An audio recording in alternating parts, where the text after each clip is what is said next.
and a warm welcome to Mlc Tv News Hour. I am Fatima Yakub. The news headlines. Federal government to fast-track $2.3 billion Nigeria SIEMENS deal. ANAMBRA Tribunal grants SOLUDO Uba consent to inspect election materials. Nigeria wins second gold medal at IWF World Championship. And Mexico truck crash. At least 53 people killed as trailer overturns. Now, the news in detail. Nigerians from all walks of life gathered at the Eco Hotel and Suites, Victoria Island, Lagos State to honor Abdulkarim Adebisi Akande, whose memoir titled My Participants was presented to public. The former national chairman of the All Progressives Congress, APC, Akande, said he had no sympathy for President Muhammadu Buhari over bashes being received on challenges of insecurity bedeviling the nation, saying he applied to be Nigeria's president. The event, which was akin to a political carnival, attracted APC bigwigs from the southwest, except for a few who could not make it to the venue or were away, as well as members of the party from other parts of the country. President Muhammadu Buhari described Akande as a perfect public officer and the type of person he could go into the jungle with. According to him, Akande has retained his inflexible integrity in and out of public office, never accepting or offering bribes. The president, who heaped praises on the former governor of Osun State, further described him as a decent, truthful and friendly person, as well as an administrator of the first order, whose leadership qualities made him the unanimous choice as the first chairman of the APC. He used the occasion to narrate his first meeting with Akande, his passion for Nigeria, achievements and disappointment as governor of Osun State, as well as his many battles to wrest power from the then ruling party, the People's Democratic Party, PDP. The long-awaited Nigeria SIEMENS electricity program captured in the Presidential Power Initiative, PIP, is being fast-tracked to deliver about 7,000 megawatts of electricity before the end of next year. Minister of Power Abubakar Aliyu, who disclosed this in Abuja, said the country's current 4,500 megawatts of electricity would move to 25,000 megawatts before 2025. Speaking at a workshop organized by Power Correspondents Association of Nigeria, Aliyu said government is also on the verge of delivering the Mambila project, which is planned to deliver 3,050 megawatts. Kashimbilia planned to deliver 40 megawatts, and the 40 megawatt Dadinko power plant. Represented by Minister of State for Power, Gode Jedi Agba. In a statement, Aliyu said Zungeru Power Initiative is also feasible and has a capacity of 700 megawatts, while the Castina Wind Farm is planned to produce 10 megawatts. He stressed that government would not opt out of electricity subsidy in a manner that would hurt the masses. He said government was evaluating the procurement process of the SIEMENS deal, which according to him has reached advanced stage. The federal government has withdrawn its approval for Emirates Airline winter schedule, cutting down the carrier's daily flights to Abuja to just once a week. He disclosed this in a letter dated December 9, 2021, issued to the country manager, Emirates Airlines Nigeria, Victoria Island, Lagos, and signed by the Director General, Nigeria Civil Aviation Authority, Captain Musa Nuhu. This withdrawal becomes effective on Sunday, December 12, 2021 at 11 o'clock. The federal government about a week lifted the ban on Emirates Airline flights to Nigeria after suspending the carrier from operating into Nigeria for several months earlier due to concerns over United Arab Emirates carrier's requirement in the management of COVID-19. The Bureau of Public Enterprises has named members of the interim management team for the Abuja Electricity Distribution Company, which was taken over recently by the United Bank for Africa. It outlined the interim management team to include Bada Akinwumi as Managing Director, Sani Usman, Chief Business Officer, Babajide Ibirunke, Chief Finance Officer, Donald Etim, Chief Marketing Officer, and Femi Zakios, Chief Technical Officer. It said in a statement issued in Abuja that the Nigerian Electricity Regulatory Commission had already approved the appointment of the interim management team for the power company. The NERC and BPE had sacked the former management team of the AEDC and approved the appointment of an interim team to manage the power distribution company on the basis of legal processes arising from the failure of the core investor to meet its obligation to a lender, UBA. Both agencies explained that there had been an ongoing dispute among competing factions of the AEDC's majority shareholders core investors known as CAN Utility Company Limited. They stated that the United Bank for Africa had acted as mandated lead arranger, underwriting the entire facility of $122 million, about 20 billion naira, then for CAN Utilities' acquisition of the Abuja Electricity Distribution Company. The permanent secretary of the Federal Ministry of Education, Sonny Echono, said most of the agreements reached with the Academic Staff Union of Universities were under duress. Echono stated this during a retreat organized by the Government Council of University of Abuja. ASU and the federal government have constantly been engaged in tussles over the latter's failure to meet some of the demands put forward by ASU. Echono said he have heard so much about the fact that the government has failed to honor the agreements with ASU. He have a different view about that because most of these agreements are imperfect. Meanwhile, it was gathered that ASU would decide whether to go on strike or not following the end of the scheduled zonal conferences on December 15, 2021. The meetings will take place between December 9th and December 15th in Abuja. Nsukka, Ibadan, Yola, Benin, Akure, Lagos, Bauchi, Owerri, Port Harcourt, Calabar, Sokoto, and Kano. Northern leaders have made a passionate plea to President Muhammadu Buhari to end the spate of insecurity ravaging the country. Leading the charge, the Sultan of Sokoto, Muhammadu Sa'ad Abubakar, lamented that terrorists kill people on a daily basis in the northern part of the country, especially in the northwest, and killings are mostly not reported. This is just as Sultan called on Christians to disregard the recent threat by some persons who want that those found attending churches in Zamfara State will be killed. Speaking at the fourth quarter meeting of the Nigeria Interreligious Council with the theme, NIREC Security Agencies and Peace in Nigeria, the Sultan, who is also the co-chair of NIREC, said there is no single day that passes without people being killed in the north. In his remarks, President of the Christian Association of Nigeria, CAN, Reverend Samson Ayokunle, lamented that Nigerian roads have become den of kidnappers and the no-go area for travelers. Ayokunle, who is also co-chair of NIREC, wondered why persons will be kidnapped and the security forces cannot trace the kidnappers to their hideout and rescue the victims. The vice chairman of the Northern CAN, Reverend Joseph Hayab, said in a statement that the gruesome murder of innocent travelers by terrorists in Sokoto and many other attacks on citizens of Nigeria by these criminals have further shown that human life is cheaper than that of chickens today in Nigeria. In the same vein, the GNI Secretary General, Dr. Khalid Abubakar Aliyu, criticized the government over the prolonged security challenges facing Nigeria, as he also condemned the recent carnage by terrorists in Sokoto, while urging the federal government to ensure that insecurity in Nigeria is put to an end. Hayab called on the federal government and governors in the northern states, especially in the northwest region, to take strong measures to stop this evil permanently. The General Overseer of the Redeemed Christian Church of God, Pastor Enoch Adeboye, took a swipe at developed nations for predicting that Africans will die of COVID-19 like chickens. He stated this during the church's annual Holy Ghost Congress program, which was held at the church's headquarters along the Lagos-Ibadan Expressway. The 79-year-old preacher, in a sermon titled "The Siege is Over," stressed that the church must pray for the siege over Nigeria to be over and not carry placards. He also sent a strong message to the West, saying though Africa might not have the technology and health infrastructure like developed nations, the black continent has God. The cleric spoke amid the outbreak of Omicron COVID-19 variant first detected in South Africa and which has spread to over 50 countries, including Nigeria. Many countries, including the United Kingdom, the United States, and the European nations, have since slammed travel restrictions on African countries, a move that has been widely criticized as discriminatory. Adeboye said the highly developed nations of the world believe that they have all the technologies, that they have all the resources, that they can take care of themselves, and many of them have forgotten God, and then an enemy shows up, an enemy that they cannot see, an enemy that before you know it, it has attacked you and you're already in trouble. The Kogi State government has said that over 102,000 residents have received first dose of COVID-19 vaccines during the initial rounds of vaccination in the state. The Commissioner for Health, Dr. Saka Audu, disclosed this at the flag-off of the Kogi State COVID-19 mass vaccination campaign in Lokoja.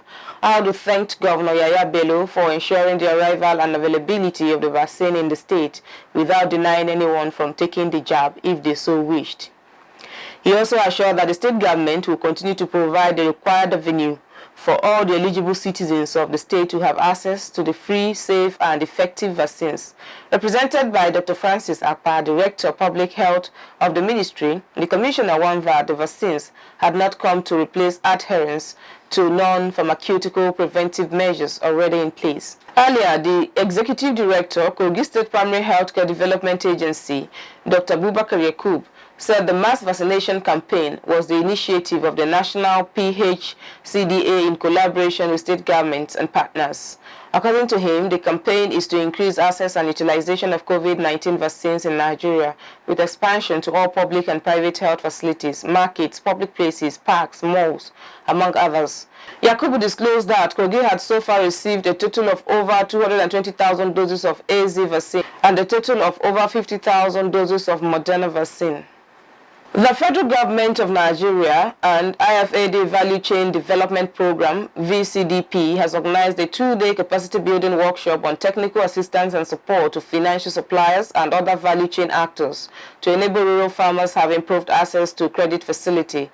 In his remarks, the National Program Coordinator, IFAD and VCDP, Garba Bala, said the objective of the workshop was to provide technical assistance support to selected financial institutions and other value chain actors. Represented by Seriki Musa Abayomi, the National Rural Finance Officer, IFAD and VCDP, said the participants were agribusiness officers and CEOs of financial and insurance services providers, off-takers, aggregators, among others, from Kogi, Niger, and Ogun State. He said the workshop aimed at enhancing financial inclusiveness of VCDP beneficiaries engaged in various program activities along the rice and cassava value chain in VCDP participating states. He noted that the workshop was coming at a time when governments, donors, and development partners were increasingly recognizing the importance and benefits of mainstreaming financial inclusion. This, he said, would help in the implementation of development programs as an effective strategy for achieving economic growth and food security in Nigeria. He emphasized that the management of VCDP fully recognized the importance of financial inclusion in facilitating sustainable access to financial services by the program beneficiaries, particularly the youth and women.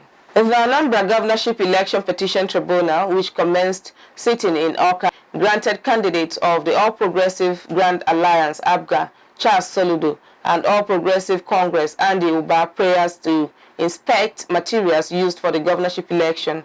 Uba and Soludo had filed motion before the tribunal to compel the Independent National Electoral Commission to allow them access and inspect the materials used in the November 6th and November 9th, 2021 elections.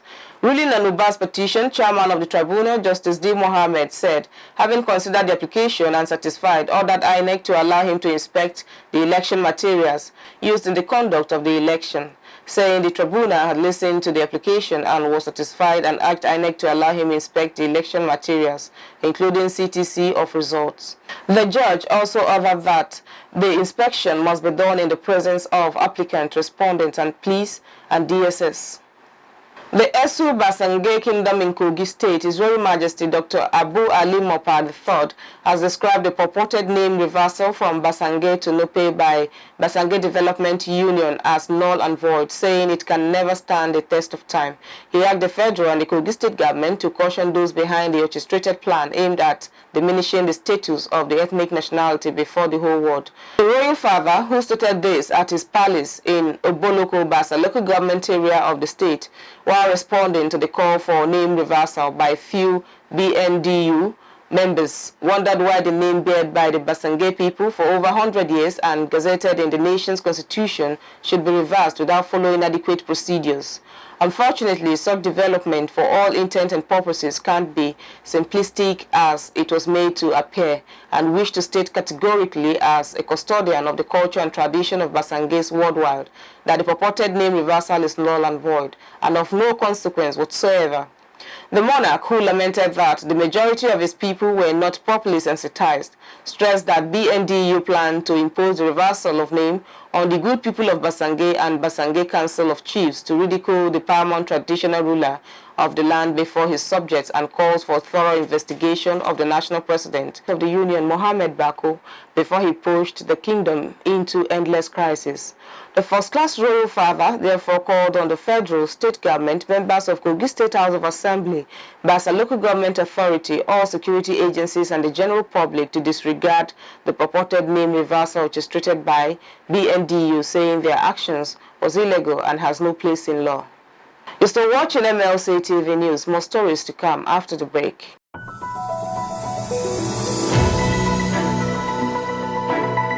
Mlc TV Online is here. For your timely and reliable news that reaches you fast with the breaking news, choose MLC TV. Get human interest stories right here on MLC TV with entertainment, sports, business, culture, tourism, and fashion news stories all featured on MLC TV. Not forgetting political and current affairs news, state and federal government and people's matters will be discussed regularly on MLC TV. MLC TV, your one-stop online destination for unbiased, accurate news, entrepreneur ideas, and youth matters to the rest of the world. MLC TV, reaching everywhere, informing everyone. Welcome back. Ministry of Youth and Sports Development, Kano State, in partnership with Coca-Cola Nigeria Limited and Whitefield Foundation, to empower 20,000 youth across the 44 local governments of Kano State with employability, entrepreneurship, and financial skills in a bid to make the beneficiaries self-reliant through the Special Intervention Program, which is an initiative developed by Whitefield Foundation and sponsored by Coca-Cola Nigeria Limited. The strategic partnership is also supported by Sterling Bank, MSME Africa, and the Capstone. The Commissioner, Ministry of Youth and Sports Development, Kano State, Kabiru Ado Lakwaya, noted that the initiative is an innovative approach to improve the livelihood of Kano youth and also to address the unemployment gap in the state, while reaffirming that the Governor of Kano State, Abdullahi Ganduje's administration will continue to prioritize youth welfare in its agenda. It is, however, rightful to mention some of the efforts and achievements made by this administration to cater for the development of the youth, such as establishment of a multi-billion naira ultra-modern Dangote Skills Acquisition Center and fully equipped with relevant training facilities, training of 2,445 youths on welding, fabrication, tailoring, motor mechanic, tricycle machine repairs, air conditioner and refrigerator repairs, leather works, among others. As part of the initiative, the Whitefield Foundation has opened a virtual portal to enable applicants to apply. Application will be closed by the end of December, after which training will commence on January 2022. At the end of the training, Whitefield Foundation will give the trainees grant to either register their business, inject into their businesses, or as seed fund to access single-digit agricultural loans from Sterling Bank. Operatives of the Ogun State Police Command have arrested a suspected serial killer, Ibiyemi Wasiri, at his hideout in Iboro, Ilaro, at the Yewa North local government area of the state. The suspect has been on the wanted list of the police over 2 murder cases. The State Police Public Relations Officer, DSP Abimbola Oyeyemi, confirmed the arrest. He said the police got hint that Wasiri was sighted in his hideout at the Iboro area of Ilaro. Upon the information, the DPO Ilaro CSP Olayemi Jacob quickly mobilized his men and moved to the scene, where the suspect, who was in company of some hoodlums, was arrested while others escaped. 1 quart-size locally made pistol and 7 live cartridges were recovered from his bag. The PPRO said the State Commissioner of Police, Larry Bankole, had ordered the immediate transfer of the suspect to the State Criminal Investigation and Intelligence Department for discreet investigation. And our foreign news. A U.S. appeals court has rejected a bid by former President Donald Trump to block Capitol riot investigators from accessing his White House records Trump, a Republican, has argued that his past communications are protected by executive privilege, under which presidential files can be kept secret, but President Joe Biden has waived executive privilege on the documents. Lawmakers are trying to find out if Trump had foreknowledge of the riot which took place on 6th January. Trump has refused to acknowledge losing the election to Biden last year, making claims without evidence of mass voter fraud. He is expected to appeal against Thursday's decision, which will then be passed to the Supreme Court. Announcing their ruling, 3 judges from the U.S. Court of Appeal for the District of Columbia Circuit said the former president had provided no basis for them to grant his request to override Biden's judgments. They said both branches of government agreed that there was a unique legislative need for the records which were directly relevant to the attack. A New Zealand man has been sentenced to life in jail for the murder of a policeman and horrified the nation last year. Constable Matthew Hunt, 28, was killed in 2020 when he and his partner approached gang member Eli Epiha after he crashed his car in Auckland. Epiha, who had been speeding away from traffic police, opened fire as the officers approached to help. He shot and injured the other policeman before gunning down Constable Hunt. The officers were unarmed at the time. The murder of Constable Hunt marked the first time a New Zealand officer had died in the line of duty since 2009. On Friday, Justice Venin sentenced Epiha to life in jail for shootings, with a non-parole period of 27 years. He said he had considered prosecutors' argument for no parole, noting Epiha's age but also his history of violence and lack of remorse. At least 53 people have been killed and dozens more injured after the truck they were being transported in crashed in southern Mexico. More than 100 people, said to be migrants from Central America, were crammed into the truck's trailer when it rolled in the state of Chiapas. It is one of the worst accidents of its kind in Mexico, with at least 58 people injured, some seriously, said Luis Manuel Garcia, head of the Chiapas Civil Protection Agency. He said the victims included men, women, and children. Their nationalities have yet to be confirmed. But local officials said most of the people on board were from Honduras and Guatemala. Chiapas, which neighbors Guatemala, is a major transit point for undocumented migrants.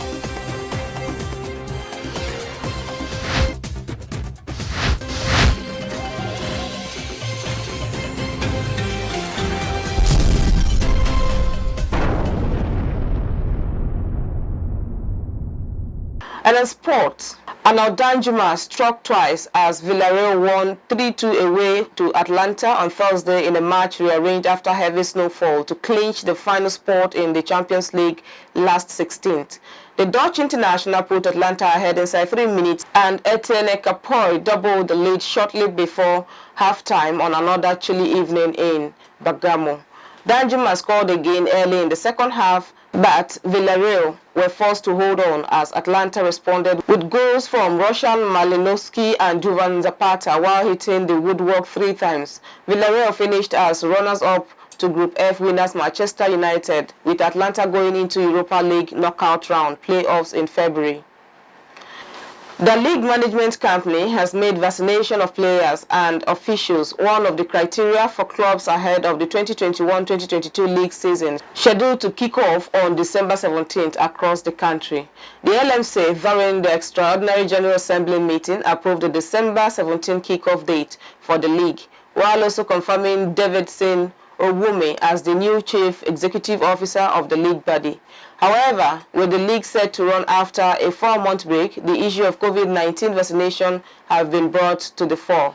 Vaccination of players and officials is already a condition for registration starting on the 17th. With the recent increase in COVID-19 infections and the discovery of the Omicron variant in the country, clubs will be hoping to get their players vaccinated before the start of the season. Olarinoye Adijat, 2019 African Games 3 gold medals medalist, on Thursday won Nigeria's second gold medal at the ongoing 2021 International Weightlifting Federation, World Championship in Tashkent, Uzbekistan. Adijat, who created a new African record in weightlifting in the clean and jerk category by lifting 116 kg in 2019, and also broke a 20-year Nigerian history in the competition by winning a silver and 2 bronze medals at the IWF Championship. Her gold, 1 silver and 2 bronze, silver and bronze are won in IWF Championship. All came from the 55 kg women category.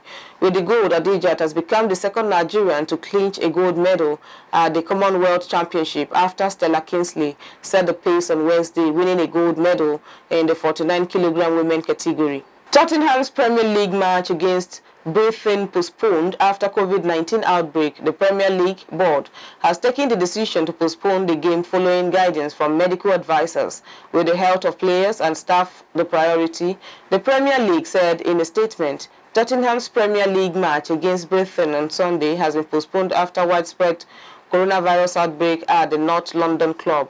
Spurs Europa Conference League match against Rennes was called off on Thursday after 8 players and 5 members of staff tested positive for COVID-19. The Premier League board granted a request from Tottenham for their match at the MX Stadium to be rearranged following a meeting on Thursday. The Premier League said in a statement, a date for the rearranged fixture will be announced in due course. Over to Matthias Ayodeji Peter on Entertainment News.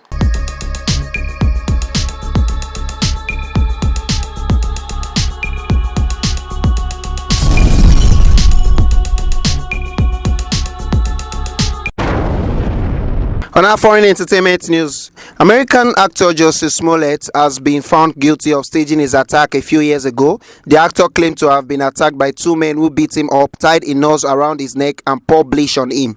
The actor was found guilty of 5 out of 6 charges leveled against him.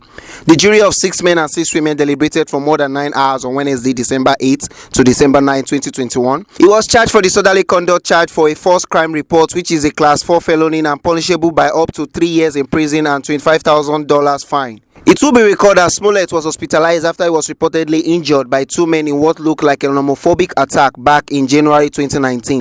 There were reportedly 2 men wearing skid marks that viciously attacked Jussel as he fought back. He suffered a fractured rib and the attacker put a rope around his neck and poured bleach on him, and they yelled, "This is MAGA country." The Osudairo brothers were later named in the alleged attack on Smollett. On our entertainment news from Africa, Kehinde Bankole to play young Funmilayo Ransome Kuti in new biopic. Kehinde Bankole has been unveiled as the latest star to join the ongoing production of Bolanle Austin Peters' Funmilayo Lioness of Lisabi. The actress is set to play the young version of the iconic activist alongside Joke Silva, who plays the older version. Since kicking off the production for the biopic a few weeks ago, Austin Peters has kept fans updated with details including location and cast members. The biopic will center on Ransome Kuti's early life and rise to historic acclaim as a renowned activist who fought tirelessly for the downtrodden. My personality trait and character is similar to what the visionary chief Funmilayo Ransome Kuti stood for during her lifetime. I detest injustice and corruption, and this is indeed a deep and very personal call for me to do more in my fight for the underprivileged and to continue to speak up. Playing this role would educate the younger generation about heroines like Funmilayo Ransome Kuti and fulfilling their life dreams and purposes. Bankole is also set to star alongside Omawumi Dada, Jide Kosoko, Ibrahim Suleiman, Aduni Ade, Patrick Dauba, and Sean Fakor. The biopic is expected to debut sometime in 2022. And that is all on entertainment news today. My name is Matthias Ayodeji Peter, reporting for Mlc TV. Back to our caster for more stories.